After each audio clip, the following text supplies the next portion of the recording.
Mayong adlaw mga bata, o karon, magkatunaw sa kita o pagsulat. O ang litrang atong katunon karon, mao ang litrang ta. Karon magsugod na ta.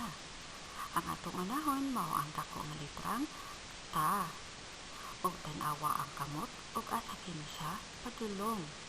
Gamit ang inyong mga tudlo, subaya ang direksyon sa kamot ug asa kini padulong para kita makat-on o pagsulat sa litrang ta.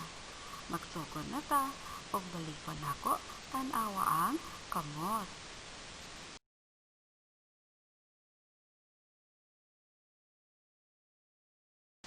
Og karon tan-awa nato pagbalik ang proseso unsaon pagsulat ang dakong litra nga ta. Sundog at gyapon mga bata.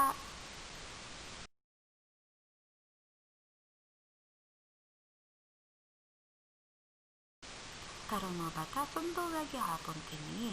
Atong balikon ang pagsulat sa dakong litrang ta.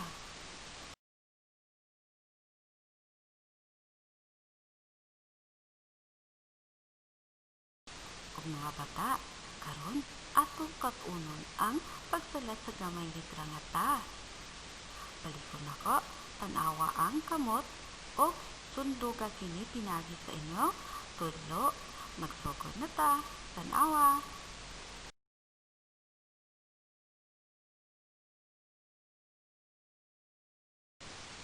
Mga bata, tan-awa na to pagbalik ang pagsulat sa gamay litra nga ta. Sunduga kini.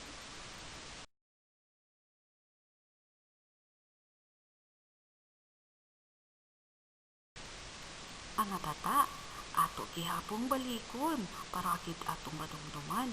Sunduga kini.